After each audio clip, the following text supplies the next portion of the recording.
Oke, rekodnya sudah dimulai. Saya cek ada yang masuk. Oke, saya lanjutkan kembali. Oke, kita mulai sambil ntar ada yang masuk lagi.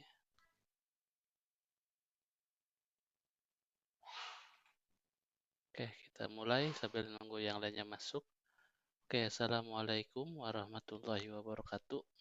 Selamat malam. Ya, Malam terima Pak. ya, Malam, Pak. iya, makasih. Oke, sebelumnya saya minta maaf ya, karena harusnya malam hari ini di pertemuan keempat kita itu offline tatap muka di kelas. Tapi saya belum bisa ke kampus. Sebenarnya udah bisa jalan, cuman jalannya masih dikit-dikit, kadang nggak bisa kelama. Nah itu dengkul berduanya langsung tremor. Walaupun duduk juga langsung prek, jadi belum kuat. Insya Allah nanti mungkin minggu-minggu berikutnya udah bisa lebih baik. Oke, malam hari ini masuk ke pertemuan keempat. Kita bahas yang namanya mekatronika. Untuk slide materinya sudah saya postkan di kampus, beserta juga untuk penugasannya. Silakan kalian download, baca, pahami. Kalau ada yang mau ditanyakan, silakan. Oke, slide berikutnya yaitu ini. Ada bobot penilaian dan juga untuk kontrak perkuliahan untuk mata kuliah sistem otomasi. Sebelumnya saya mau informasikan bahwa kakak kelas kalian Imam Sodikin jadi nggak mau untuk seminar. Dia bilang karena banyak kerjaan sampai akhir tahun jadinya nggak bisa. Jadi saya minta maaf, mungkin nanti saya akan cari lagi ya. Nanti saya informasikan kembali. Oke, kita mulai. Nanti kalau ada yang mau ditanyakan ketika saya sudah mempresentasikan slide, monggo silakan. Atau suara saya nggak jelas, nanti informasikan ke saya. Oke, kita bahas yang namanya mekatronika. Nah, bentar ada yang masuk.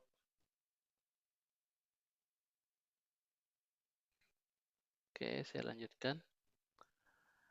Jadi mekatronika itu secara pengertian secara sempitnya merupakan teknologi kendali numerik. Nah, secara harfiah yaitu teknologi yang akan mengendalikan mekanisme menggunakan aktuator atau berupa penggerak untuk mencapai tujuan tertentu, di mana dia akan bisa memonitor keadaan kondisi gerakannya dengan menggunakan sensor. Nah, nanti sensor itu akan mengirimkan informasi-informasi yang dia deteksi atau yang dia ukur di lingkungan sekitarnya yang akan dikirimkan ke microcontroller atau microprocessor. Nah, bentar ada yang masuk. Oke, saya lanjutkan. Nah, di mekatronika ini merupakan gabungan tiga ilmu, yaitu pertama ilmu mekanik, kedua ilmu elektronik, dan yang ketiga ilmu informatika. Nah, ini bisa dilihat bentukan diagram sederhana untuk ilmu mekatronika. Di mana mekatronika ini nantinya yaitu kita bisa merancang, memproduksi, mengoperasi, dan juga memelihara sistem yang akan dibuat dengan tujuan untuk mengoptimasi suatu produk, di mana nantinya mempunyai tujuan yang diinginkan seperti apa. Nah, ilmu mekatronika ini berawal dari dua subbidang ilmu, yaitu ilmu fisika dan logika. Nah, fisika mungkin semester dulu di awal pernah kita pelajari ataupun tentang logika. Nah, di fisika itu ada yang namanya ilmu mekanik, di mana outputannya berupa aktuator atau penggerak.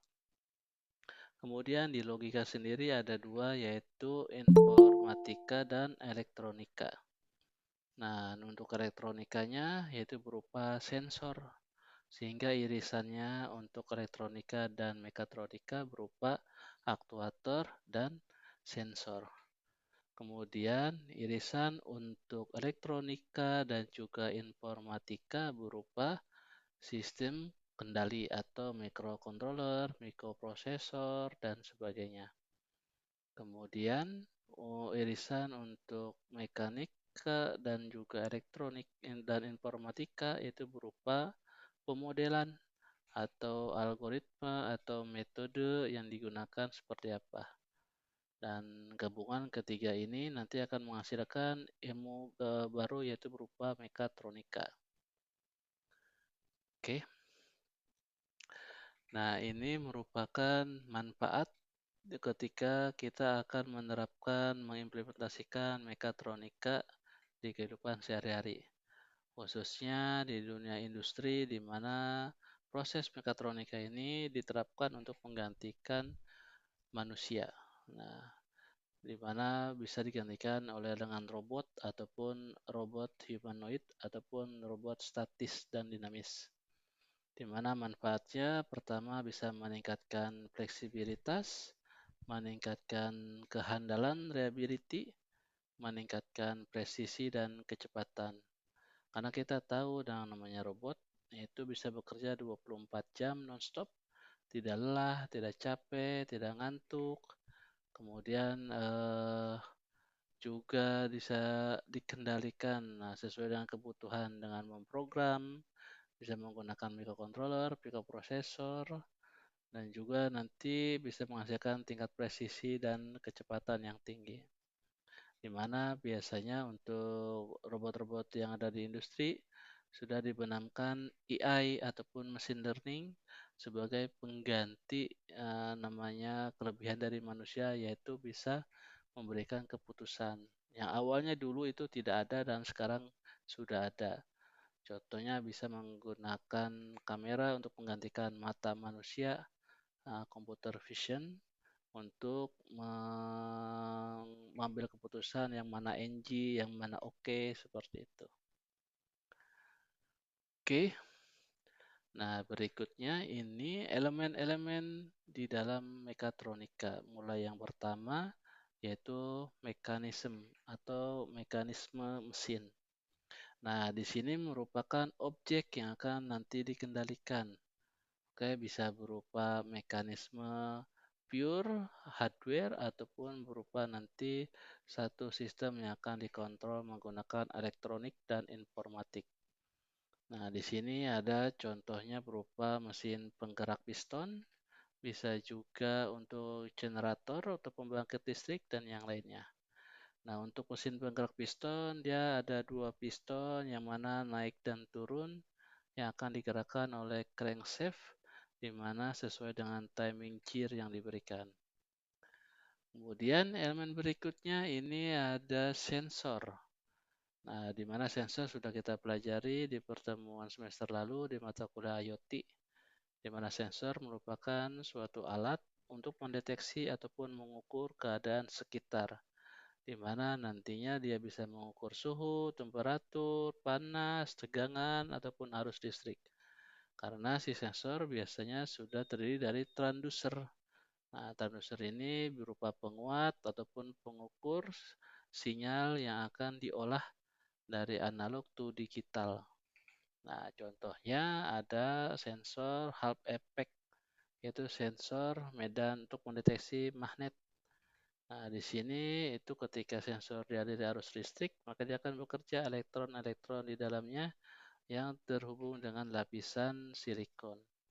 Nah, di sini dia akan menghitung seberapa besar medan magnet yang bisa dia tangkap di sekitarnya. Nah, di sini karena sensor magnet itu kalau kita bongkar itu di dalamnya berupa ada rangkaian op-amp penguat dengan menggunakan transistor. Ada juga sensor ultrasonik yang akan mengirimkan sinyal ultrasonik sehingga biasanya kalau menggunakan sensor ultrasonik itu ada dua, ada transmit dan receive, di mana nanti akan mendeteksi adanya gangguan atau halangan di sekitarnya. Nah, ini contohnya yang ada di mobil listrik seperti itu. Nah, ya ini elemen yang kedua dari mekatronika. Elemen berikutnya berupa controller, di mana controller ini berupa otak yang mana berfungsi untuk mengambil keputusan apakah si objek sudah sesuai atau belum. Di di mana nanti controller akan mengirimkan sinyal ke aktuator untuk menggerakkan plan atau output, di mana nanti outputnya akan di-feedbackkan jika tidak sesuai dan akan dibaca kembali oleh si sensor untuk mendapatkan nilai yang terbaru yang akan dikirimkan ke controller. Nah, ini prosesnya looping karena ini merupakan diagram dengan closed loop. Nah, di mana closed loop ini berupa rangkaian tertutup, dia akan looping terus sampai si outputnya sesuai yang diinginkan. Nah, nanti kita belajar yang mana itu closed loop, yang mana itu open loop tentang control system. Nah, minggu depan nanti kita lanjut lagi di mekatronika yang kedua. Kemudian elemen berikutnya ini ada yaitu rangkaian penggerak. Nah, rangkaian penggerak ini ya digunakan untuk mengkonversi dari digital to analog, di mana dia akan menerima sinyal dari si controller dan mengkonversikan menjadi energi yang akan menggerakkan aktuator. Nah, contohnya ini ada rangkaian motor penggerak lift, di mana inputannya berupa sensor, tombol, naik dan turun. Di mana ketika dia naik, relay akan switching untuk mengalirkan arus tegangan ke motor, motor akan bergerak maju. Nah, berbeda kalau misalkan untuk turun, nah switching relay di mana relay akan mendapatkan arus tegangan untuk bergerak mundur atau terbalik si motornya. Seperti itu. Dan berikutnya ada elemen aktuator. Nah, ini merupakan keluaran untuk mengubah energi yang disuplai menjadi energi kerja. Contohnya aktuator itu berupa alat penggerak, bisa menggunakan motor DC, AC, servo, ada yang menggunakan solenoid. Nah, contohnya ini silinder kerja tunggal, di mana nanti si piston ini akan maju dan mundur ketika mendapatkan sinyal dari si controller. Oke, dan yang terakhir ini yang konfidensial, yaitu berupa sumber energi. Nah, ini kalau nggak ada ini nggak bisa berjalan tuh mekatronikanya. Nah, sumber energi biasanya menggunakan arus tegangan listrik, baik itu AC ataupun DC. Namun ada juga yang tidak menggunakan arus tegangan listrik, bisa menggunakan dari sumber daya alam. Contohnya di PLTA, pembangkit listrik tenaga air, menggunakan turbin di mana sumber daya alamnya yaitu berupa aliran arus sungai yang deras. Nah, itu kalau misalkan nggak deras, itu nggak bakal berputar menghasilkan energi listrik si turbinnya. Nah, ini pun juga sama, kalau sumber energinya berupa arus tegangan listrik 220, kalau mati lampu juga nggak bisa. Nah, jadi di sini ini merupakan yang konfidensial. Nah, ini ada contoh skema power supply. Nah, di sini menggunakan trafo step down dari 220 AC menghasilkan outputnya 0 sampai 12 volt, di mana akan dipilih nilai output keluaran menggunakan rotary switch. Kemudian outputnya akan di rectifier, disearahkan menjadi sinyal DC. Outputannya mulai dari 3 sampai 12 volt DC. Seperti itu. Dari sini ada yang mau ditanyakan? Suara saya jelas kan? Jelas, Pak. Oke. Jelas, Pak. Oke. Selanjutnya akan saya jabarkan bagaimana penerapannya di kehidupan sehari-hari untuk mekatronika. Nah, mekatronika sendiri sampai sejauh ini banyak sekali yang diterapkan di kehidupan sehari-hari. Contohnya di rumah tangga, yaitu ada microwave, kulkas, AC, kemudian di sisi IT, khususnya komputer, ada mouse, ada keyboard, ada printer. Dari sisi medis, rumah sakit, di lab, ataupun untuk peralatan medis yang lain. Dari segi riset penelitian, khususnya di bidang robotika, apalagi sampai di bidang industri, begitu industri otomotif, elektronik, food and beverage, sampai tekstil juga menggunakan penerapan mekatronik, dan juga di alat-alat transportasi, baik itu pesawat terbang, kereta api, ataupun kapal air. Hampir semuanya segala sisi itu menggunakan penerapan mekatronika. Baik. Oke, ntar ada yang masuk. Oke, saya lanjutkan. Nah, berikutnya ini pembahasan tentang mekatronika, di mana mekatronika merupakan 3 bagian sub ilmu yang dijadikan menjadi satu yang dilebur namanya mekatronika. Di mana 3 bidang ilmu itu mulai dari ilmu mekanik, ilmu elektronik, dan terakhir ilmu informatika. Nah, kita bahas yang pertama tentang ilmu mekanik, di mana mekanik itu bahasa latinnya mechanicus atau bahasa Yunaninya mechanikos, yang artinya seseorang yang ahli di bidang mesin. Nah, jadi mekanika ini merupakan ilmu khusus. Jadi jenis ilmu khusus yang mempelajari fungsi dan pelaksanaan mesin. Nah, biasanya di universitas yaitu dijalankan di Fakultas Teknik khususnya teknik mesin, dan di mata kuliah umum di semua fakultas teknik masuknya ke dalam ilmu fisika. Nah, semester awal dulu kalian pernah mungkin dapat ilmu fisika, di mana itu mempelajari tentang keadaan gerak dari suatu benda. Sehingga ketika benda itu bergerak, maka nanti akan dipelajari tentang gayanya, baik itu kinematik ataupun dinamik. Karena besaran-besaran fisik ketika menggambarkan keadaan gerak itu bisa kita wakilkan berupa koordinat, kecepatan, percepatan, momentum, dan sebagainya. Dan mekanik sendiri ini kalau di pelajaran teknik mesin biasanya mempelajari ada 2 cabang ilmu mekanik, yaitu mekanika statik dan juga mekanika dinamik. Dan mekanika dinamik nanti dibagi lagi menjadi 2, ada yang kinematik dan juga kinetik. Nah, itu sejauh pemahaman dari tipis-tipis untuk ilmu mekanik, jadi nggak begitu dalam, jadi sekedar pengetahuan apa itu tentang mekanik. Nah, ini contoh yang ada di industri, di mana ada mesin bubut dan juga mesin press. Press itu berupa mesin milling atau ngebor. Nah, biasanya di bagian workshop seperti ini itu sering ada. Kemudian ada yang namanya ilmu elektronik. Nah, minggu lalu sudah kita pelajari tentang elektronik, yaitu ada komponen aktif dan komponen pasif. Nah, jadi elektronik ini merupakan ilmu yang mempelajari alat-alat listrik untuk arus lemah ataupun arus kuat, yang mana nanti dioperasikan untuk mengontrol elektron aliran dan juga partikel yang bermuatan listrik. Nah, kebanyakan untuk sistem otomasi ini menggunakan arus lemah. Walaupun untuk arus kuat itu ada, tapi jarang sekali karena spesial khusus untuk yang tegangan bertegangan tinggi, khususnya di PLN. Kemudian, ilmu yang mempelajari untuk elektronika ini biasanya masuk juga ke Fakultas Teknik, khususnya teknik elektro dan juga instrumentasi. Dan juga peralatan-peralatannya biasa disebut sebagai electronic device. Contohnya misalkan dari handphone, kemudian dari TV, dari laptop, PC, dan sebagainya.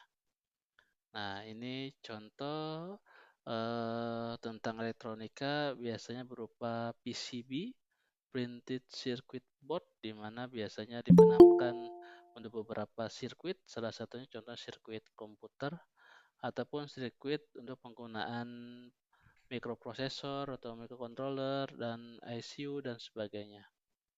Nah, bentar ada yang masuk. Oke, saya lanjutkan. Dan yang terakhir ini merupakan ilmu informatika, di mana informatika ini, nah ini dikhususkan karena kalian masuk juga ke fakultas tekniknya teknik informatika. Jadi ini nanti seringkali untuk mempelajari tentang informasi, yaitu berupa data dan informasi. Nah, baik itu dari data mesin ataupun untuk data yang akan kita mau kita proses dari data mining. Nah, disiplin ilmu ini itu dikhususkan untuk yang teknik komputer ataupun teknik informatika, baik itu dari sistem informasi ataupun untuk sistem manajemen struktural yang lain. Nah, biasanya untuk informatika tadi tidak sekedar melulu biasanya di basis komputer saja, bisa juga dihubungkan ke hardware, di mana nantinya untuk khususnya untuk mata kuliahnya yaitu sistem otomasi. Nah, bisa menggunakan ke hardware untuk mengontrol, untuk mengumpulkan data, dan juga untuk menampilkan informasi. Karena tujuannya itu seperti itu, secara umum nantinya harus bisa mengumpulkan data, memproses, menyimpan, dan juga menampilkan dalam bentuk informasi. Baik itu tabel, grafik, dan sebagainya. Kemudian ini yang paling viral sampai sekarang itu banyak sekali para peneliti menggabungkan di teknik informatika itu untuk gantikan ilmu pengetahuan yang dipunyai oleh seorang dokter. Nah, itu untuk mendeteksi adanya penyakit A, B, C, kemudian bagaimana cara menyembuhkan penyakit A, B, C, dan sebagainya. Nah, itu nantinya orang-orang yang mempunyai keahlian itu bisa kita segregasikan ataupun kita hilangkan di mana menggunakan suatu namanya AI ataupun machine learning yang akan bisa mengolah, mengambil, dan juga menyimpulkan informasi yang ingin kita dapatkan. Oke. Nah, sejauh mana untuk mekatronika ini berupa ada diagram pembagiannya.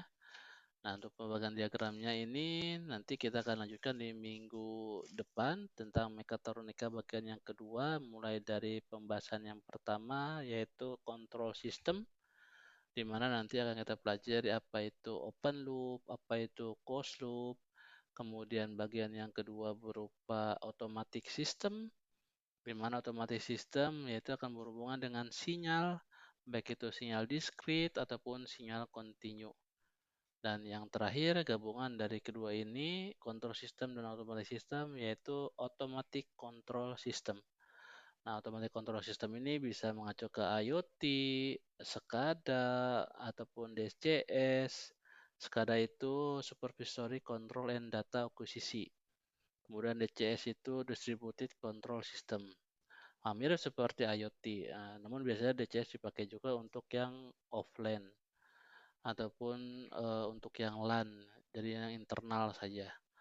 Nah, sedangkan IoT bisa bawa kita keluar seperti itu, yaitu menggunakan jaringan ataupun tidak. Oke, monggo silakan kalau ada yang mau ditanyakan. Ini ada tugas untuk pertemuan malam hari ini. Yang pertama buat resume ataupun rangkuman di Word untuk nomor 1. Dan nomor 2, ini perlu di disclaimer kalau project automation-nya berupa software, contohnya RPA, nah itu nggak usah dibuat. Tapi kalau project automation-nya menggunakan IoT, ataupun menggunakan PLC, ataupun berupa mekanisme project otomasinya, nah itu perlu dibuat nantinya desain model mekaniknya seperti apa. Oke, monggo silakan kalau ada yang mau ditanyakan di luar jam kuliah juga silakan bisa WA di grup atau japri ke saya. Di akhir slide itu ada nomor HP dan juga email saya. Silakan kalau ada yang mau ditanyakan. Kemudian jangan lupa untuk absensi. Ada yang masuk. Oke, yang baru masuk juga nanti bisa dilihat hasil rekamannya ya. Rekamannya nanti saya share di e-kampus di pertemuan keempat di folder video. Kemudian jangan lupa untuk absen. Absen bisa klik online di pertemuan yang sedang berlangsung. Otomatis nanti saya klik online itu dianggap hadir. Kemudian juga bisa isi kolom komentar di tiap pertemuan yang sedang berlangsung. Nah, kalau diisi kolom komentar di luar dari jam yang berlangsung, nanti akan saya hapus. Kemudian bisa juga klik absen di pertemuan yang sedang berlangsung. Oke, jangan lupa untuk tugasnya. Tugasnya paling lambat sebelum UAS. Masih lama, tapi jangan sampai lupa. Silakan kalau ada yang mau ditanyakan, monggo.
Oke, ada yang masuk.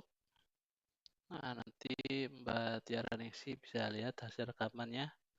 Nanti akan saya share di kampus di pertemuan keempat di folder video.